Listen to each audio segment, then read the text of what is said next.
Recursos para clase, episodio 26.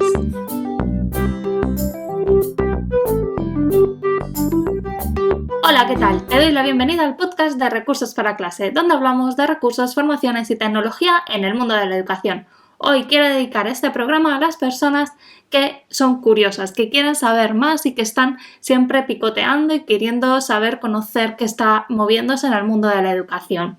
Porque hoy voy a hablaros de un libro que puede saciar un poco esa curiosidad para conocer diferentes metodologías educativas. Hoy vamos a hablar del libro De otra educación es posible, de Almudena García. Pero antes te cuento que en recursosparaClase.es vas a encontrar cursos sobre herramientas, metodologías y todo lo que necesitas para tu trabajo como docente. Ya sabes que cada semana subimos contenido nuevo.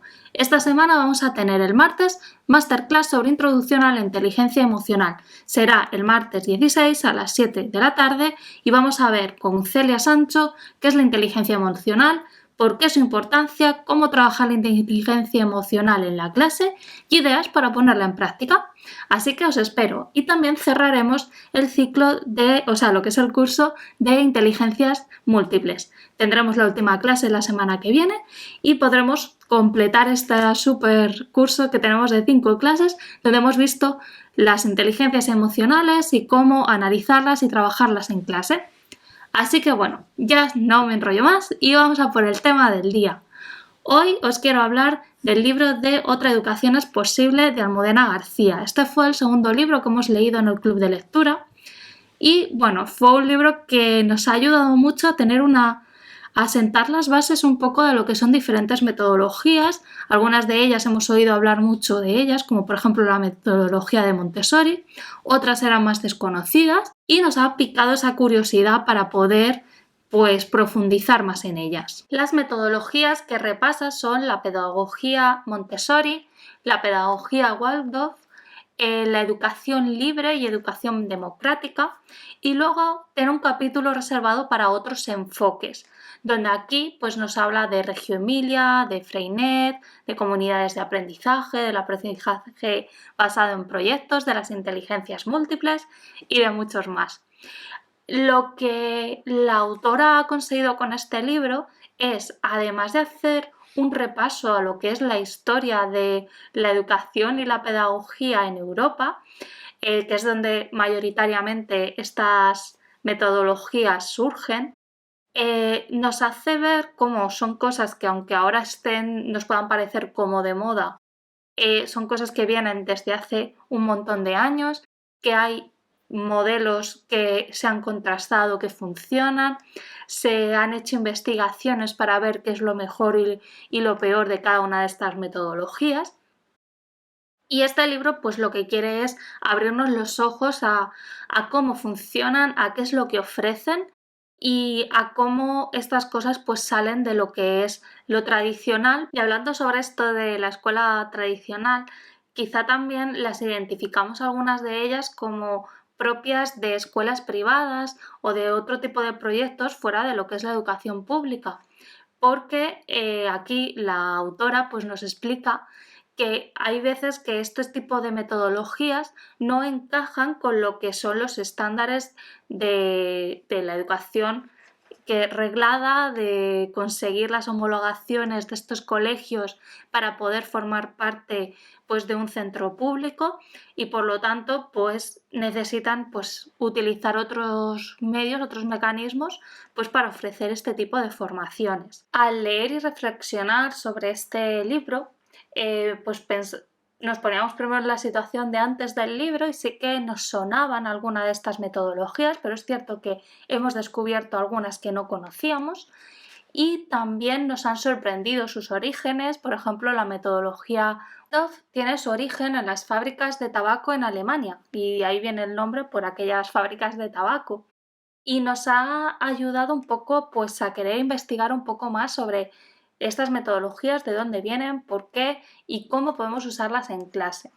En general coincidíamos en que al final tenemos que hacer un mix y que estos son soluciones que no siempre son para todo el mundo, pero que nos pueden ayudar tener en esa caja de herramientas que siempre os hablo para poder utilizar sus principios, para poder adaptarla a nuestras clases y poder así ayudar a todas las situaciones que nos podemos encontrar en un aula.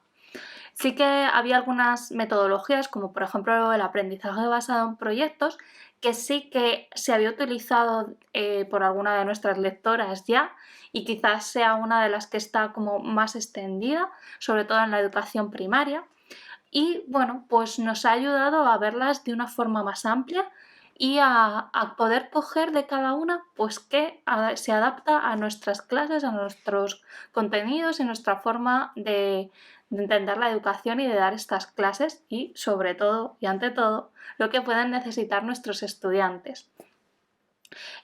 Aquí hay algo que también coincidíamos y es que es algo que también nos recuerda mucho Almudena, y es tener un pensamiento crítico, el ir más allá del elemento, de los juguetes o de los recursos, y ir al centro de la idea de por qué utilizar X recursos, de por qué trabajar de otra manera.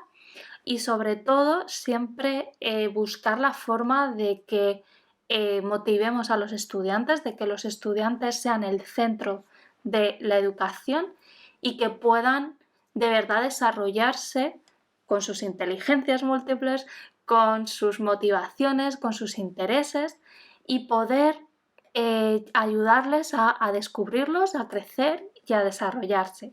Entonces, al final, todo este tipo de metodologías, además, pues hace mucho hincapié en que son metodologías activas, donde los estudiantes tienen un papel protagonista en el sentido en el que ellos están ahí trabajando y decidiendo o tomando partido sobre qué quieren trabajar ahora, sobre dónde va esa clase, pues nos ayuda a dar un paso más en esta mejora de la educación y en esta mejora de ayudarles a tener esas ganas de aprender. Y bueno, hasta aquí el episodio de hoy. Espero que te haya resultado interesante, que te haya picado la curiosidad por conocer un poco más de la historia y de la forma de trabajo de estas metodologías activas, y te dejaré el enlace al libro en las notas del programa.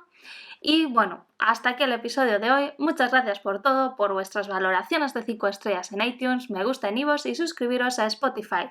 Y sobre todo, muchísimas gracias por el cariño que le deis a Recursos para Clase, por suscribiros a la plataforma, porque gracias a ello esta plataforma es posible y podemos seguir ayudando a más profes. Así que nos vemos en el próximo programa con más contenido sobre educación. ¡Feliz día!